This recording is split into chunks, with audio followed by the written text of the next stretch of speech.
கர்த்தருக்கு ஸ்தோத்திரம். ஹல்லேலூயா. வந்திருக்க ஒருவரையும் ஆண்டவராகிய இயேசு கிறிஸ்து நாமத்தினாலே வாழ்த்தி வரவேற்கிறேன். கர்த்தர் உங்களை ஆசீர்வதிப்பாராக. வாசிக்கலாம் நீதிமொழிகள் 23 அதிகாரம் 18வது வசனத்தை வாசிக்கலாம். நீதிமொழிகள் 23:18. நிச்சயமாகவே முடிவு உண்டு, உன் நம்பிக்கை வீண் போகாது. ஆமென். Praise the lord. நிச்சயமாகவே முடிவு உண்டு, உன் நம்பிக்கை வீண் போகாது. ஆண்டவர் தம்முடைய பிள்ளைகளுக்கு சொல்லியிருக்கிற ஒரு அருமையான ஒரு வார்த்தை, உன் நம்பிக்கை வீண் போகாது. surely there is a future and your hope will not be cut off. நம்முடைய நம்பிக்கை வீண் போகாது. தேவன் மேலே நம்ம கொண்டிருக்கிற நம்பிக்கை வீண் போகாது. புதிய மாதத்தை துவங்குகிறோம், புதிய கிருபைகளை எதிர்பார்த்து காத்து கொண்டிருக்கிறோம். பல நேரங்களில் நம்ம கடந்து போகிற கடினமான சில அனுபவங்கள், சில சூழ்நிலைகள் நம்முடைய வாழ்க்கையிலே நம்பிக்கையற்ற ஒரு நிலையை, நம்பிக்கையற்ற ஒரு எண்ணத்தை ஏற்படுத்துகிறது. அந்த நேரத்தில் தான் ஆண்டவர் நம்மோடு கூட பேசி நம்மளை தைரியப்படுத்த விரும்புகிறார். நிச்சயமாகவே முடிவு உண்டு, உன் நம்பிக்கை வீண் போகாது. இதை இங்கிலீஷ் பைபிளில் இங்கிலீஷ் ஸ்டாண்டர்ட் வெர்ஷனில் வாசித்து பார்க்கும்போது இப்படியாக சொல்லப்பட்டிருக்கிறது, surely there is a future. ஆமாம், முடிவு உண்டு அப்படின்னு தமிழில் போட்டிருக்கு, இங்கிலீஷில் போட்டிருக்கு, நமக்கு ஒரு எதிர்காலம் உண்டு. ஹல்லேலூயா. ஆமென். எதிர்காலம் உண்டு. பாருங்கள், ஆண்டவர் இயேசு கிறிஸ்துவை சந்தித்த எல்லா மனிதர்களுக்கும் ஒரு புதிய எதிர்காலத்தை ஆண்டவர் கொடுத்திருக்கிறார். அது வரைக்கும் எதிர்காலம் இல்லாதவர்களாய், அது வரைக்கும் நம்பிக்கை இல்லாத சூழ்நிலையில் வாழ்ந்து கொண்டிருந்தவர்களாய் இருந்த எல்லாருக்கும் கர்த்தர் ஒரு எதிர்காலத்தை கொடுத்தார், நன்மையான எதிர்காலத்தை கொடுத்தார். ஆமென். இந்த 18 வருஷமாக பெரும்பாடுள்ள ஸ்திரியை குறித்து வேதத்தில் வாசிக்கிறோம். அவர்களுக்கு ஒரு எதிர்காலம் இல்லாத சூழ்நிலையிலே வாழ்ந்து கொண்டிருக்கிறாங்க. ஆனால் இயேசுவை என்னைக்கு சந்திச்சாங்களோ அன்றைக்கு அந்த வியாதி சுகமானது. அது வரைக்கும் சுகமாகும் அப்படிங்கிற நம்பிக்கையே இல்லாதவர்களாய், என்னுடைய எதிர்காலம் என்ன, என்னுடைய வாழ்க்கை என்ன, என்னுடைய நம்பிக்கை என்ன, அப்படி ஒன்று இல்லவே இல்லையே அப்படிங்கிற சூழ்நிலையிலே வாழ்ந்து கொண்டிருந்த அந்த சகோதரிக்கு இயேசுவை சந்தித்த அன்றைக்கு ஒரு புதிய எதிர்காலம் உண்டாயிற்று. ஹல்லேலூயா, ஹல்லேலூயா. ஆமாம், இந்த பல பிள்ளைகளுக்கு பரீட்சை ரிசல்ட் வரப்போகுது. ஆமென். 10th 12th பரீட்சை எழுதியிருக்கிற பிள்ளைகளுக்கு ரிசல்ட் வரப்போகுது. ஆமாம், ரிசல்ட் நினைக்கும் போதே பலருக்கு என்ன வருது, ஒரு பயம் வருது. நமக்கு என்ன எதிர்காலம் இருக்குதோ, நம்ம நல்ல மார்க் எடுத்துருவோமா, நல்ல படிப்புகள், மேற்படிப்புகள் நமக்கு கிடைக்குமா, நம்முடைய எதிர்காலம் எப்படி இருக்கும் அப்படிங்கிறது ஒரு கேள்விக்குறியோடு பலருக்கும் சந்தேகத்தோடு காணப்படுகிறது. நான் ஒருத்தங்கிட்ட கேட்டேன், படிக்கிற பிள்ளைகிட்ட ஒருத்தங்கிட்ட கேட்டேன், அடுத்து என்ன படிக்க போகிறீங்க, மார்க் வர்றதை வச்சு தான் பார்க்கணும் பாஸ்டர். அப்போ ஒரு பயத்தோடு தான் இருக்கிறாங்க. என்னுடைய எதிர்காலம் என்ன, என்னுடைய ஃப்யூச்சர் எப்படி இருக்கும். ஆண்டவர் நமக்கு நன்மையானதை வைத்திருக்கிறார். ஹல்லேலூயா. ஆமென். இங்கே ஆண்டவர் சொல்கிறாரு, உன் நம்பிக்கை வீண் போகாது. என்ன நம்பிக்கை? கர்த்தர் மேலே வைத்திருக்கிற நம்பிக்கை. ஹல்லேலூயா. ஆமென். சங்கீதம் 146 5ஆம் வசனம் எப்படியாக சொல்லப்பட்டிருக்கு, யாக்கோபின் தேவனை தன் துணையாக கொண்டிருந்து தன் தேவனாகிய கர்த்தர் மேல் நம்பிக்கையை வைக்கிறவன் பாக்கியவான். அப்போ கர்த்தரை நம்பிக்கையாக கொண்டிருக்கிறவங்க, கர்த்தரை துணையாக கொண்டிருக்கிறவங்க, கர்த்தர் மேலே நம்பிக்கை வைத்திருக்கிறவர்கள், அவங்களுக்கு நிச்சயமாகவே நன்மையான எதிர்காலம் உண்டு. ஹல்லேலூயா. ஆமாம், இன்னைக்கு உலகத்தில் பல நேரங்களில் நம்பிக்கை இழந்த சூழ்நிலைகள் தான் இருக்குது. எதிர்கால நம்பிக்கை இல்லாதவர்களாய்த்தான் அநேக ஜனங்கள் வாழ்ந்து கொண்டிருக்கிறாங்க. ஆனால் கர்த்தரை நம்பி கர்த்தரை சார்ந்து கொண்டிருக்கிறவர்களுக்கு நன்மையான எதிர்காலத்தை கர்த்தர் நிச்சயமாய் வைத்திருக்கிறார். ஹல்லேலூயா. எந்த விதமான சூழ்நிலை வழியாக நம்ம கடந்து போய் கொண்டிருந்தாலும் கர்த்தரை சார்ந்து கொள்ளும்போது, அவரை நம்பி இருக்கும்போது நமக்கு நன்மையான எதிர்காலம் உண்டு. விசுவாசிக்கிற சத்தமாக இல்லை சொல்லாமா? ஆமாம், பவுல் அப்போஸ்தலனுடைய கூட அனுபவத்திலேருந்து இப்படி தான் நம்ம வாசிக்கிறோம். அவர் ஊழியத்து நிமித்தமாய் பல பயணங்களை செய்தார். அப்படி அவர் போன ஒரு பயணத்தில் தான் பயங்கரமான கப்பல் சேதம், அங்கே பயங்கரமான புயல் காற்று, கப்பலே உடைஞ்சி எல்லாம் துண்டு துண்டாக போயிடுச்சு. சின்ன சின்ன பலகையை பிடிச்சிக்கிட்டு அவங்க கடலில் தத்தளிச்சுக்கிட்டு இருக்கிறாங்க. அப்போ இப்படியாக சொல்கிறாரு, பிழைப்போங்கிற நம்பிக்கை கொஞ்சம் கூட இல்லை. ஆனாலும் நாங்கள் எங்கள் மேல் நம்பிக்கையாயிராமல் ஆண்டவர் மேல் நம்பிக்கையாக இருந்தோம். ஹல்லேலூயா. இப்படியாக 2 Corinthians 1:9 சொல்கிறாரு, நாங்கள் எங்கள் மேல் நம்பிக்கையாயிராமல் மரித்தோரை எழுப்புகிற தேவன் மேல் நம்பிக்கையாக இருந்தோம். ஹல்லேலூயா. எந்த சூழ்நிலை ஆனாலும் நான் அந்த நேரத்தில் கர்த்தர் மேலே நம்பிக்கையாக இருந்தோம். அந்த சூழ்நிலை தான் அவர் இப்படியாக சொல்கிறாரு. இப்படி கர்த்தர் மேலே நம்பிக்கையாக இருக்கும்போது கர்த்தர் தம்முடைய தூதனை அனுப்பி ஒரு நாள் இந்த பவுல் அப்போஸ்தலனோட பேசுறாரு. என்ன பேசுறாரு? பவுலே, நீ பயப்படாதே, நீ ராயனுக்கு முன்னாடி நிற்கணும்னு ஆண்டவர் சித்தம் வச்சிருக்கிறார். ஹல்லேலூயா. அப்போ ஆண்டவர் நம்முடைய எதிர்காலத்தை குறித்து தானே ஒரு திட்டம், ஒரு சித்தம் வச்சிருக்கிறாருன்னா அதை நிச்சயமாக செய்து முடிப்பார். நம்ம பயப்பட வேண்டிய அவசியமே இல்லை. ஹல்லேலூயா. நன்மையான ஒரு எதிர்காலத்தை, திட்டத்தை கர்த்தர் வச்சிருக்கும் போது அதை நிச்சயமாகவே செய்து நிறைவேற்றி முடிக்க அந்த ஆண்டவர் வல்லவராக இருக்கிறார். இந்த கர்த்தருடைய வார்த்தை வந்த உடனே இந்த பவுல் அப்போஸ்தலனுக்கு பயங்கர தைரியம் வந்துருச்சு, பயங்கர நம்பிக்கை, விசுவாசம் வந்துருச்சு. ஆமாம், அத்தனை பேரும் அடுத்த நிமிடம் என்ன நடக்குமோன்னு மரணத்தை எதிர்பார்த்து பயந்துக்கிட்டு இருக்கும்போது இந்த பவுல் அப்போஸ்தலன் அப்படியே கூலாக உட்காந்து சாப்பிட்டுக்கிட்டு இருக்கார். இவர் சாப்பிட்றது மட்டும் இல்லை, மற்றவங்களையும் பார்த்து சாப்பிடுங்க அப்படின்னு சொல்கிறாரு. எல்லாரும் என்ன இவருக்கு என்ன ஆகிப்போச்சு, பயத்தில் மூளைக்கோளாறு எதுவும் ஆகிப்போச்சோ அப்படின்னு அவங்க நினைக்கிறாங்க. ஏன்னா இவர் அப்படி தான் உட்காந்துக்கிட்டு இருக்கிறார். கொஞ்சம் அதை கற்பனை பண்ணி பாருங்களேன். கப்பல் பயங்கரமாக கொந்தளிச்சு இங்கிட்டு இருக்க ஆள் அங்கிட்டு தூக்கி எறியுது, அங்கிட்டு இருக்க ஆள் இங்கிட்டு எதுக்கு தூக்கி எறியும் போது இவர் கிடைக்கிற சாப்பாடு எடுத்து பொறுமையாக உட்காந்து சாப்பிட்டுக்கிட்டு இருந்தாருன்னா எல்லாம் நினைப்பாங்க, இப்போ சாப்பாடாக முக்கியம், உயிர் தானே முக்கியம். தப்புறதுக்கு வழியை பார்க்காம இவர் பொறுமையாக உட்காந்து சாப்பிட்டுக்கிட்டு இருக்காரு. அப்போ தான் அவர் பேச ஆரம்பிக்கிறாரு. இப்போ அங்கே கப்பல் இருக்க மற்றவங்கள பார்த்து சொல்கிறாரு, நீங்களும் பிழைக்கணும்னா நீங்களும் சாப்பிடுங்க. ஏன்னா ஆண்டவர் என்கிட்ட சொல்லியிருக்கிறாரு, நிச்சயமாக இந்த பயணத்தில் கப்பல் சேதம் வருமே ஒழிய ஒருத்தருக்கும் ஜீவனுக்கு சேதம் வராது. அதனால நீங்கள் பல மணி நேரம் கடலில் நீச்சல் அடித்து உயிர் பிழைக்கணும்னா தேவையான ஸ்ட்ரென்த்து கிடைக்கிறக்கா என்ன செய்யுங்க, சாப்பிடுங்க. இவர் சொன்னதை நம்பினவர்கள் சாப்பிட்டாங்க. அதுக்கப்புறம் மீதி உணவுகளெல்லாம் தூக்கி கடலில் போட்டுட்டு கரை வருமானு காத்து கொண்டு இருந்தாங்க. அடுத்த பல மணி நேரங்கள் அவங்க நீச்சல் அடித்து போய் ஒரு வழியாக தப்பி கரை சேர்ந்தார்கள் அப்படி வேதத்தில் வாசிக்கிறோம். அப்போ அவர் அவ்வளோ அழகாக தெளிவாக சொல்கிறாரு, எனக்கு சொல்லப்பட்ட பிரகாரமாகவே நடக்கும் என்று கர்த்தருக்குள் விசுவாசித்திருக்கிறேன். ஹல்லேலூயா. கர்த்தர் மேலே நம்பிக்கை வைத்திருந்த அவர்கள் வெட்கப்பட்டு போகவில்லை. கர்த்தருடைய வார்த்தை அவங்க வாழ்க்கையில் நிச்சயமாய் நிறைவேறிச்சு.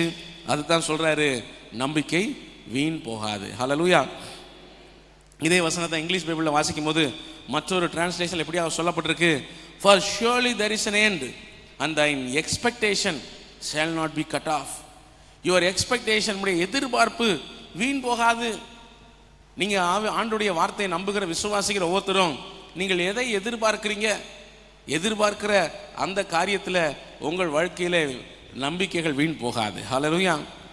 ஆமேன். கர்த்தர் இப்படியாக நன்மையான காரியங்களை செய்வார் என்று எதிர்பார்க்கிற காரியங்கள் ஒரு நாள் வீண் போகாது. ஆகவே ஆண்டோடத்தில் நன்மையான காரியத்தை எதிர்பாருங்க. ஹல்லேலூயா. நம்ம விசுவாசி ஒருத்தங்கிட்ட பேசிக்கிட்டு இருந்தேன். அப்போ அவங்க அம்மாவை பற்றி சாட்சியை சொல்லிக்கிட்டு இருந்தார். என்ன அப்படின்னா, அவங்க இப்படியாக சொல்லுவாங்களாம், நான் 76 வயசு வரைக்கும் உயிரோடு இருப்பேன் அப்படின்னாங்களாம். அது என்ன கணக்கோ தெரில, அவங்க ஒரு நம்பிக்கை இருந்தது 76 சொல்லுவாங்க, 76 வயசு வரைக்கும் இருப்பேன். அது மட்டும் இல்லை, இவர் வேலை நிமித்தமாக வெளியூரில் இருந்தார், அவங்க அம்மா தூரத்தில் இருந்தாங்க, தனியாக இருந்தாங்க. அப்போ இவர் அடிக்கடி ஜெபம் பண்ணுவார், ஆண்டவரே எங்கள் அம்மாவுக்கு ஒரு கடைசி நேரம் மரண நேரம் வந்தால் அது நான் பக்கத்தில் இருக்கும் போது தான் வரணும்னு ஜெபம் பண்ணுவாராம். அவங்க அம்மாவுடைய நம்பிக்கை 76 வயசு, இவருடைய விண்ணப்பம் நான் பக்கத்தில் இருக்கும் போது தான் எங்கள் அம்மாவுக்கு அப்படி ஒரு கடைசி நேரம் மரண நேரம்னு வரணும். அவர் சொன்னார், ரெண்டுமே நடந்துச்சு பாஸ்டர். அவங்க அம்மா நல்லா தான் இருந்துக்கிட்டு இருந்தாங்க, அந்த 76 வயசு வரைக்கும் நல்லா தான் நடமாடிக்கிட்டு இருந்துக்கிட்டு இருந்தாங்க. ஒரு சின்ன பலவீனம் தான் வந்துச்சு, அவங்க ஆண்டுடைய ராஜ்யம் போயிட்டாங்க. அதே மாதிரி இவரும் அந்த நேரத்தில் எங்கள் அம்மா கூட இருக்க எனக்கு ஆண்டவர் உதவி செய்தார். நான் எப்படியெல்லாம் ஆண்டவர்கிட்ட கேட்டு ஜெபம் பண்ணணும் அதன்படியே நடந்துச்சு. எதிர்பார்ப்பு வீண் போகாது. நம்ம எதிர்பார்க்கிறோம். ஆமே. இன்றைக்கு உலகத்தில் அநேகரும் பல நேரங்களில் தீமையானவைகளை, தவறானவைகளை, எதிர்மறையானவைகளை எதிர்பார்க்கிறவர்களாகவே இருக்கிறாங்க. எப்பயும் எப்படி நடந்துருமோ அப்படி நடந்துருமோ, தீமைகள் நடந்துருமோ, அல்லது அவங்களுக்கு இவங்களுக்கு நடக்கிற மாதிரி நமக்கு நடந்துருமோ என்று எதிர்பார்க்குறவங்களா இருக்கிறாங்க. அவனுடைய வார்த்தை அழகாக சொல்லப்பட்டிருக்கு, உன் பக்கத்தில் 1000 பேரும் உன் வலது பக்கத்தில் 10000 பேர் விழுந்தாலும் அது உன்னை அணுகாது. உன் கண்களால் மாத்திரம் நீ அதை பார்த்து துன்மார்க்கருக்கு வரும் பலனை காண்பாய். அப்போ நீதிமானுக்கு, தேவனுடைய பிள்ளைக்கு கர்த்தர் என்ன செய்ய போகிறாரு? நம்முடைய எதிர்பார்ப்பும்படியே செய்ய போகிறார். ஹல்லேலூயா. இன்றைக்கி நம்ம எதை எதிர்பார்த்து கொண்டிருக்கிறோம்? ஆமென். இயேசு கிறிஸ்துவின் ஊழிய நாட்களிலே ஒரு மனிதன் அங்கே எரிகோவின் வாசலில் பிச்சை கேட்டு கொண்டிருக்கிறான். அப்போ இயேசு கிறிஸ்து அந்த வழியாக போகிறான்னு கேள்விப்பட்ட உடனே அவனுக்கு ரொம்ப சந்தோஷம். என்ன சந்தோஷம்? இயேசு வந்தாலே சுகம் கிடைக்குமே, இயேசு வந்தாலே அற்புதம் நடக்குமே, இயேசு நம்ம ஊருக்கு வந்துட்டார், நம்ம என் தெரு பக்கம் வந்துட்டார்னு உடனே ரொம்ப ஆசையாய் கூப்பிடுகிறான். இயேசுவே, தாவீதின் குமாரனே, எனக்கு இறங்கும். எல்லாரும் அமைதியாருன்னு அதட்டினாலும் அவன் முன்னிலும் அதிகமாய் கூப்பிட்டான்னு வாசிக்கிறோம். இயேசு கிறிஸ்து அவன் சத்தத்தை கேட்டார், அவனை அழைத்து வர சொன்னார். வந்தான் பாருங்க. உடனே ஆண்டவர் கேட்குறாரு, நான் உனக்கு என்ன செய்ய வேண்டும் என்று இருக்கிறாய். ஹல்லேலூயா. இதை இங்கிலீஷ் பைபிளில் வாசித்து பார்த்தீங்கன்னா NIV டிரான்ஸ்லேஷன் எப்படியா சொல்லப்பட்டிருக்கு, what do you want me to do for you, நான் உனக்கு என்ன செய்ய வேண்டும். இதை இன்னொரு வார்த்தையில் எப்படியா போட்டிருக்கு, desire. Amen. What do you desire me to do for you, நான் உனக்கு என்ன செய்யணும்னு நீ ஆசைப்படுற, நான் உனக்கு என்ன செய்யணும்னு நீ எதிர்பார்க்கிறாய். அந்த மனுஷன் சொன்னான், ஆண்டவரே, நான் பார்வை அடைய வேண்டும். ஹல்லேலூயா. ஏன்னா அவனுக்கு அதை தவிர வேற எதுவும் முக்கியமானதாக தெரியலை, அதை தவிர வேற எதுவும் பெருசாக அவனுக்கு தெரியலை. அவன் சொல்கிறான், நான் பார்வை அடைய வேண்டும் ஆண்டவரே, இந்த ஒரு காரியத்தை எனக்கு நீங்கள் செஞ்சீங்கன்னா போதும். ஆமென். அந்த கேட்ட அவனுக்கு கர்த்தர் அப்படியே செய்தார். ஹல்லேலூயா. ஆமென். அந்த மனிதனுக்கு அந்த நிமிடமே கர்த்தர் அற்புதம் செய்து அவனுக்கு நல்ல கண் பார்வை கொடுத்தார், சுகத்தை கொடுத்தார், அற்புதத்தை கொடுத்தார், ஜீவனை கட்டளையிட்டார். ஹல்லேலூயா. ஆமாம், ஆண்டவர் அழகாக சொல்லியிருக்கிறாரு, தாகமுள்ளவர் மேல் தண்ணீரையும் வறண்ட நிலத்தையுமே ஆறுகளையும் ஊற்றுவேன். ஆமென். சந்ததியின் மேல் ஆவியையும் சந்தானத்தையுமே ஆசீர்வாதத்தையும் ஊற்றுவேன். அப்படியானா இன்னைக்கு நம்ம எதை எதிர்பார்க்கிறோம்? நன்மையான தேவனுடைய ஆசீர்வாதமான கிரியைகளை ஒவ்வொரு நாளும் நம்முடைய வாழ்க்கையில் எதிர்பார்ப்போம். இந்த ஆண்டவர் பெரிய நன்மையான காரியங்களை செய்ய அவர் வல்லவராக இருக்கிறார். ஹல்லேலூயா, ஹல்லேலூயா. ஆமேன். இந்த நாளில் நம்முடைய எதிர்பார்ப்புகளை ஆண்டவரிடத்தில் சொல்லுவோம். ஆமேன். அல்லது அதையே ஒரு ஜெபமாக ஜெபக்குறிப்பாக எழுதுவோம். கர்த்தர் எல்லாவற்றையும் கேட்டு பதில் கொடுக்கிறவர் நம்முடைய வாழ்க்கையிலும் இன்னைக்கு நம்மகிட்ட கேட்க போகிறாரு, நான் உனக்கு என்ன செய்ய வேண்டும் என்று நீ கேட்டுக்கொண்டிருக்கிறாய். ஹல்லேலூயா. பைபிளில் அருமையான ஒரு அனுபவத்தை வாசிக்கிறோம். ஒரு நாள் எஸ்தர் ராஜா கேட்கிறார், அகாஸ்வேர் ராஜா கேட்கிறார், ராஜாத்தியே, உனக்கு என்ன வேண்டும்? நீ கேட்கறது என்ன? உன் மன்றாட்டு என்ன? நீ என்ன கேட்டாலும் நான் உனக்கு தருகிறேன். ஹல்லேலூயா. அதுவும் அது எப்படி சொல்கிறாருன்னா, எனக்கு ஈக்குவலாக நீ இருக்கணும்னு நினச்சாலும் அதையும் நான் தர்றேன். அதை தான் சொல்கிறாரு, ராஜ்யத்தில் பாதி கேட்டாலும் நான் உனக்கு தருகிறேன். அப்படின்னா ராஜாவுக்கு மட்டுமா ஆளுக, எனக்கும் ஆளுக வேணும். ஏன்னா தேசத்தையே ரெண்டாக பங்கு போட்டு ஒன்று ராஜா வச்சுக்கிட்டேன், ஒன்று நான் வச்சுக்கிறேன். அப்படி கேட்டால் கூட நான் உனக்கு தர ஆயத்தமாக இருக்கிறேன் அப்படின்னு சொல்கிறாரு அந்த அகாஸ்வேர ராஜா. ஹல்லேலூயா. நான் விசுவாசிக்கிறேன், நம்முடைய ஆண்டவர் இந்த அகாஸ்வேரோட தாராளம் உள்ளவர். ஹல்லேலூயா. அவர் கேட்கறது மாதிரி இல்லை, நம்ம கேட்குற எல்லாவற்றையும் அவர் செய்ய வல்லவராக இருக்கிறார், விருப்பமுள்ளவராக இருக்கிறார். ஹல்லேலூயா. ஆமென். இந்த நாளிலே நம்ம ஒவ்வொருவரும் அவரிடத்தில் நம்முடைய விண்ணப்பங்களை, வேண்டுதல்களை, ஜெபங்களை தெரியப்படுத்துவோம். கேட்கிற ஆண்டவர் அவர் எல்லாவற்றையும் செய்து நிறைவேற்றி முடிக்கிறவராக இருக்கிறார். இதுவரை செய்திருக்கிறார், இந்த நாட்களிலும் செய்ய போகிறார். ஹல்லேலூயா. ஆமென். முதல் காரியம், எதிர்பார்ப்போடு கேளுங்க. என்ன கேளுங்க? சமாதானத்தை கேளுங்க.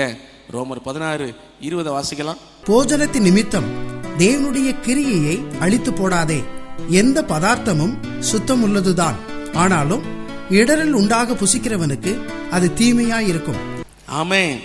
சமாதானத்தின் தேவன் நம்முடைய ஆண்டவருக்கு அருமையான ஒரு வார்த்தை சொல்லப்பட்டிருக்கு. இவர் யாரு? சமாதானத்தின் தேவன் சீக்கிரமாய் சாத்தானே உங்கள் கால்களின் கீழே நசுக்கி போடுவார். இங்க சமாதானத்தை கொண்டு வருகிறவராக ஆண்டவர் இருக்கிறார், சமாதானத்தை குலைக்கிறவனாக சாத்தான் இருக்கிறார். இந்த சாத்தான் சமாதானத்தை கெடுக்கிற, குலைக்கிற மனிதனாக இந்த உலகத்தில் செயல்பட்டு கொண்டிருக்கிறான். ஆனால் இந்த ஆண்டவர் இயேசு கிறிஸ்து சமாதானத்தை கொடுக்கிறவராக, சமாதானத்தை கொண்டு வருகிறவராக இருக்கிறார். ஹல்லேலூயா. அந்த ஆண்டவர் சொல்றாரு, இந்த சாத்தானை நசுக்கி அவனுடைய கிரியைகளை அழித்து நம்முடைய வாழ்க்கையில சமாதானத்தை கத்த கொண்டு வருகிறார். ஹல்லேலூயா. இந்த சில பேர் இப்படி பற்றி சொல்லுவாங்கல்ல, ஏன்னா ஊர் 2 பட்டா கூத்தாடிக்கு கொண்டாட்டம் அப்படின்னா சில பேர் இந்த மாதிரி இருப்பாங்க. என்ன அப்படின்னா, இவங்க பேசுகிறத அவங்ககிட்ட சொல்லி, அவங்க பேசுகிறத இவங்ககிட்ட சொல்லி 2 பேருக்கும் இந்த சண்டையை மூட்டி விடுற வேலையை சில பேர் ரொம்ப நல்லா செய்வாங்க. பார்த்துருக்கீங்களா? அனுபவப்பட்டிருக்கீங்களா? ஆமாம். அப்புறம் தான் ஒன்றை புரிஞ்சுக்கணும், அந்த குழப்படி உண்டு பண்ணுற ஆள் யாருங்கிறத பார்த்து அந்த ஆளை சரிப்படுத்திட்டா போதும். சரிப்படுத்துறது என்ன, அவங்களோட உள்ள ஐக்கியத்தை நிப்பாட்டிக்கிட்டு அவங்கள நம்முடைய ஐக்கியத்தை விட்டு வெளியே துரத்தி அடித்தா போதும், சமாதானம் தன்னால் வந்துடும். ஹல்லேலூயா. பாருங்கள், எல்லாருமே ஏதாவது ஒரு நேரத்தில் ஒரு என்ன சொல்கிறது, ஒரு கோவத்தில்னு வைங்களேன், கோவத்தில் எதையாவது பேசுகிறது உண்டு உறவுகளுக்கு இடையில். ஏன்னா அது கணவன் மனைவியாக இருக்கட்டும் அல்லது சொந்தங்களாக இருக்கட்டும், ஒரு கோவத்தில் ஏதாவது என்ன அப்படி செஞ்சுட்டாங்க இப்படி செஞ்சுட்டாங்க ஏதாவது பேசுவாங்க. பேசுகிறவங்க கோபம் குறைஞ்ச உடனே அதை மறந்தும் போயிடுவாங்க. ஆனால் சில பேர் க்ளீனாக டேப் ரெக்கார்ட் மாதிரி ரெக்கார்ட் பண்ணி அங்கே போய் இன்னாரும் உங்களை பற்றி இன்னென்னலாம் சொன்னாங்க அப்படிங்கிறத அப்படியே எல்லாம் அங்கே சொல்லிவிட்டு, ஏன்னா இவங்க எவ்வளவு டென்ஷனாக இருந்தாங்களோ அவ்வளோ டென்ஷனை அவங்களுக்குள்ளே ஏற்றி விட்டு, அவங்க என்னையை இப்படி சொன்னீங்களாம்ல அப்படி சொன்னீங்களாம்ல வந்து கேட்டு அது ஒரு சண்டையாக கிளப்பி 2 பேரும் பகைச்சிக்கிட்டு ஒருத்தர் பார்க்க முடியாமல் முறைச்சிக்கிட்டு திரும்பிக்கிட்டு நிற்கிற நிலைமைக்கு உண்டாக்கி விட்டுருவாங்க சில பேர். இந்த ஒரு மிருகங்களில் ஒரு கேரக்டர் சொல்லுவாங்கள்ல, நரி. ஏன்னா இது என்ன செய்யும், இங்கிட்டிருந்து அங்கிட்டு மெசேஜை பாஸ் பண்ணி விடும், அங்கிட்டிருந்து இங்கிட்டு சொல்லி ஒரு கலவரத்தை உண்டாக்கி விட்டுருவாங்க. ஆமாம், பல நேரங்களில் ஊர்களுக்குள்ள ஏன்னா கலவரங்கள் நடக்குது. எப்படி நினைக்கிறீங்க? இப்படித்தான். இப்போ கூட இந்த வாட்ஸ்அப்பில் அல்லது ஃபேஸ்புக்கில் இந்த இதெல்லாம் ஏதாவது மெசேஜை போட்டுட்டா பயங்கரமாக ஆக்ஷன் எடுக்கிறாங்கல்ல. இப்போல்லாம் கேஸ் எல்லாம் என்ன செய்கிறாங்க, பயங்கரமாக போடுறாங்க. என்ன சொல்லி போடுறாங்க? ஆமாம், கலவரத்தை உண்டாக்குதல், கிரியேட் பண்ணி விடுறது, இல்லாத பிரச்சனையை கிரியேட் பண்ணி விடுறது. உன்னைய பற்றி என்ன சொன்னாங்க தெரியுமா? இதுதான் உண்மையாகவே ஒரு சாத்தானுடைய செயல். பிசாசு அதை தான் செய்து கொண்டிருக்கிறான். அதை தான் ஆண்டவர் சொல்கிறாரு, அந்த பிசாசின் தலையை ஆண்டவர் நசுக்க போகிறார். ஹல்லேலூயா, ஹல்லேலூயா. இந்த பிசாசு இந்த வேலையை தான் செய்கிறான். ஆமாம், பாருங்கள், மனிதனுடைய மனதில் வந்து தேவையில்லாத வார்த்தைகளை, குற்ற மனசாட்சியை போட்டு உன்னை ஆண்டவர் என்ன நினைச்சார் தெரியுமா, நீ எல்லாம் ஆண்டவர்கிட்ட போகவே முடியாது தெரியுமா, ஆண்டவர் உன்னைய மறந்துட்டார் தெரியுமா, ஆண்டவர் உன்னைய தூக்கி எரிஞ்சிட்டாரு, இனிமேலாம் ஆண்டவர் உன் ஜெபத்தை கேட்க மாட்டார், இனிமேலாம் கர்த்தர் உனக்கு நன்மை செய்ய மாட்டார், இப்படியே பல காரியங்களை போட்டு அந்த அப்பாவுக்கும் பிள்ளைக்கும் சண்டையை மூட்டி விட்டுறாங்க. அவர் நம்முடைய அப்பா, நம்ம அவருடைய பிள்ளைங்க. ஆனால் இந்த பிள்ளை அப்பாவை பார்க்கவே முடியாத அளவுக்கு, அப்பாவை வெறுத்து விலகி ஓடுற அளவுக்கு சண்டையை மூட்டி விட்டுறான் இந்த பிசாசு.